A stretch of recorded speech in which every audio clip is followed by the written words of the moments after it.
Magandang araw muli sa inyo mga mahal kong kaibigan. Ngayon, pag-uusapan natin ang mga balita kung saan ang mga satanismong mga templo ay mabilis na lumalago sa iba't ibang bahagi ng mundo. Ito ang dahilan kung bakit ang mga bata ang pinupunterya ng Hollywood sa panahon ngayon sa pamamagitan ng mga satanismong mga pelikula tulad ng Jack Black's There's Satan. At mayroon din tayong ganoong klaseng pelikula dito sa Pilipinas. Maligayang pagdating mga mahal kong kaibigan dito sa Vince Traveler's Diary Channel. Maari po bang pakilike at pakishare ang bidyong ito sa lahat? At kung bago pa lang kayo sa channel nito, maari po bang pakisubscribe? Apokalipsis 12, talatang 4, isang pulang dragon. Kinaladkad ng kanyang buntot ang ikatlong bahagi ng mga bituin sa langit at iniagis ang mga ito sa lupa. November 19, 2024 sa templo ni Satanas kung saan ang mga satanista at Luciferian doon sa Chile ay nagsimulang gumawa ng mga sakripisyo na walang pag-aalinlangan na upang sumamba sa Diablo, kung saan ang membro nito ay mga taong nagtatrabaho bilang mga bumbero, pulis, abogado at psychologist na nakahanap ng paraan sa isang organisasyon na upang suwayin ang moral na dogma at relihiyosong mga imposisyon, na habang niyayakap nila ang katagang satanismo at sumasamba kay Satanas na naniniwala sa rationality, individualismo, kasiyahan at makamundong buhay. Sisipiin natin mula sa kanila na ikaw ang may-ari ng iyong kasalukuyan at ng iyong hinaharap, na walang Diyos na gumagawa ng mga desisyon para sa iyo ayon sa tagapagsalita ng grupo. Kaibigan, sinasabi ng Biblia na hindi ka maaring maglingkod sa dalawang Panginoon. Maari mo sigurong sabihin at ipahayag na hindi mo niyayakap ang satanismo, ngunit kung sa puso ninuman ay wala ang presensya ni Jesus, maaring masabi natin na sila ay talagang naglilingkod sa Diablo. Ayon sa Mateo 6:4, walang taong makapaglingkod sa dalawang Panginoon. Ang pinakadakilang lihim sa buhay ay ang kinabukasan at ang Diyos lamang ng Biblia ang nakakaalam ng ating mga kinabukasan. At kung naisuko mo na ang iyong buhay kay Kristo, ang iyong kinabukasan ay mayroong kasiguruhan. Ang brand ng satanismong templo ay abortion bilang bahagi ng kanyang pangunahing relihiyosong paniniwala. Ang mga babae ay hiniling na bigkasin ang isang ritual ng ang aking katawan, ang aking dugo at sa pamamagitan ng aking kalooban. Ito ay natapos na itinulak nila ang ideyang ito ngayon na si Satanas ay feminist, na kahit sa lumang tipan, si Satanas ay nagtatayo ng kanyang mga larawan. Ang gintong guya sa Exodus, ang gintong rebolto sa Daniel Kabanata 3 at ang larawan ni Dagon ng mga Pilisteo, at sa aklat ng Apokalipsis, ang larawan ng halimaw na siyang huwad na pagsamba. Ang pagpapakita ng satanismong larawan sa New Hampshire ay inalis pagkatapos ng 3 araw sa Boston noong 12 ng Disyembre 2024. We're not large in numbers, doesn't mean our beliefs are less important than any of the other religions represented here. Saturday night, the unveiling of the Satanic Temple's holiday display, depicting satanic figure Baphomet and the Satanic Temple's 7 fundamental tenets. I approached them as a person who cares about equal representation on public grounds for religions. State Rep Ellen Reed brought the idea of the display to the Satanic Temple after seeing other religious displays outside of the State House. The display never mentioned another religion and was never meant to demean others. She was disappointed to see damage to the statue just hours after it was unveiled. Tuesday morning, she spent picking up the pieces after she says it was destroyed. The reaction seems so emotional, so knee-jerk, that the idea that a mannequin in a goat mask would, create all of this animosity. Maaring ito ay legal batay sa batas ng kalupaan, ngunit sa mata ng Diyos ito ay isang kasuklam-suklam. Ang mga target ng ebanghelyo ni Satanas ay ang mga kabataan sa pamamagitan ng musika, mga pagkain at maging sa mga pelikula. At ang mga ito ay mayroong paaralan na tinatawag nilang Satan's Club doon sa Tennessee. Ang mga bata ay may slogan na, tayo ay magsaya pagkatapos ng klase, Satanas. A good part of our population is vegetarian or vegan, and they literally wouldn't hurt a fly. Satan Club leader June Everett says kids will learn about nature and science, using cartoons like this to fashion Satan as a force for good. Satan's not a scary guy. He wants you to share into the eye. The Satan Club strategy, counter-programming at schools where a good news club already exists. Mahal na mga kaibigan, ito ay isang panlilinlang lamang. Ang katotohanan dito na ang mga bata ay nalubog sa aktibidad ni Satanas. Ang masamang espiritu ni Satanas ay mananatili sa puso't isipan ng mga bata upang lasunin ang isipan ng mga ito. Kanilang inilalathala ang kampanya tungkol dito na ito'y hindi nakakapinsala.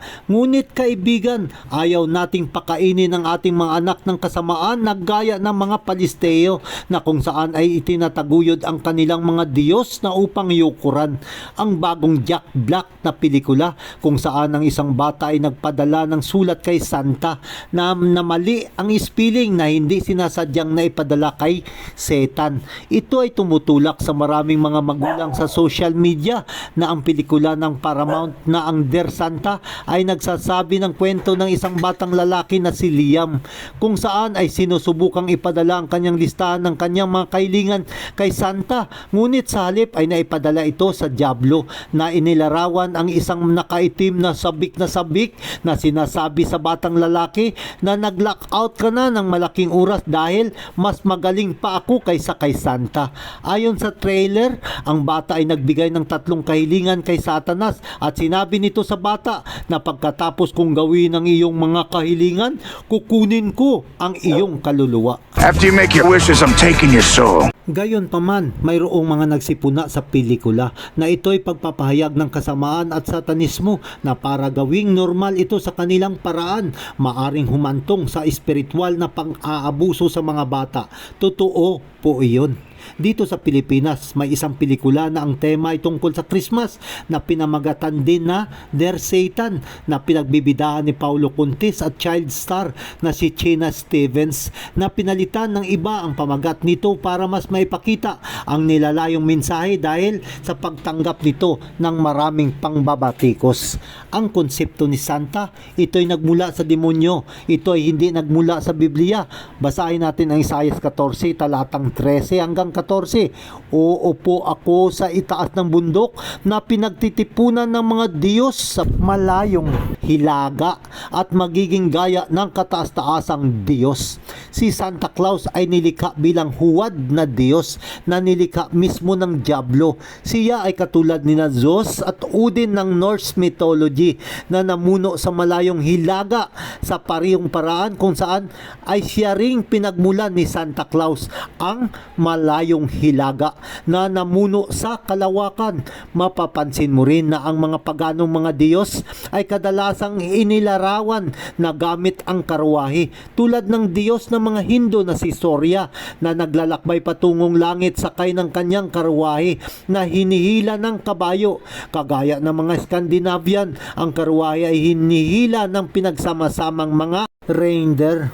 Narito ang nakakagiliw na sistema na ang pangalan ay tinatawag na Santa, na isang simpleng paghahalo-halo ng mga letra ay lalabas ang salitang Satan. Sino ba ang nagdisenyo ng konseptong ito na ginawa upang makuha ang atensyon ng mga bata? Ito ay walang iba kundi si Walt Disney na ibinabalitang isang 33-degree na Freemason. Tuwiran man o di tuwiran, ang mga bata ay sumasamba kay Satanas sa pamamagitan ni Santa. Ayon kay Barbara G. Walker, ang The Woman's Encyclopedia of Myth Secrets sa page 725 to 726, noong 4th century, ang makasaysayang ebidensya ay nagpapakita na si Saint Nicholas ay hindi kailanman umiral bilang isang tao. Sa halip ay isang Christianized na version ng iba't ibang paganong Diyos ng karagatan ng mga Griego na si Poseidon at ng Romanong Diyos na si Neptune. At ang Tironic Diyos na may hawak na nikar o nika.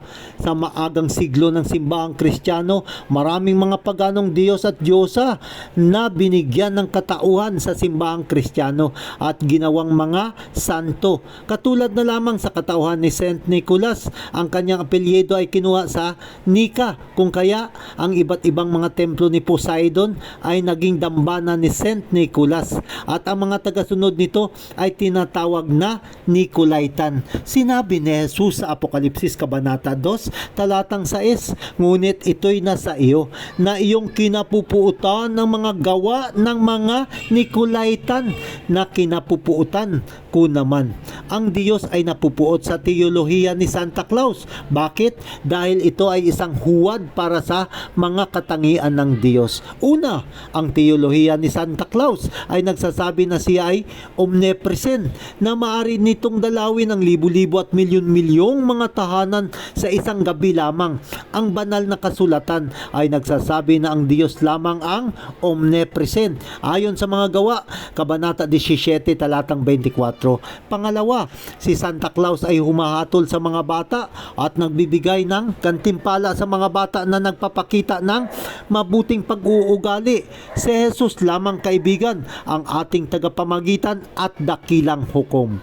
Ang ikatatlo, si Santa Claus ay walang hanggan, samantala ang Diyos lamang ang nag-iisang walang kamatayan ayon sa naunang Timoteo 6:16. Santa Claus is coming to town. Ang mga bata ay mas nasasabik sa kanyang pagbabalik kaysa pagbabalik ni Kristo. Satanas, kaibigan, ay isang talunan.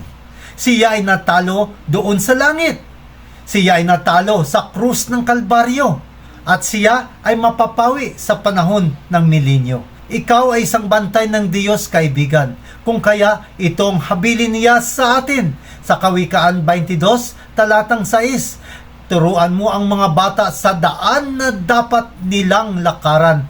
Bakit nais ni Satanas na kunin ang mga kabataan? Ito ang sinabi ni Jesus, hayaan ninyong lumapit sa akin ang mga bata. Huwag ninyo silang pagbawalan sapagkat ang mga katulad nila ang napapabilang sa kaharian ng langit. Ayon sa Mateo, Kabanata 19, talatang 14. Hindi nais ni Satanas na tayo magsiuwi doon sa langit na bayan. Kaya magsibantay tayo at magsihanda dahil Jesus is coming to town. Hanggang sa muli, kaibigan, patuloy lang tayo mag-aral ng salita ng Diyos dito sa programa ng mga istorya, propesiya at mga katotohanan na nagmula sa Biblia.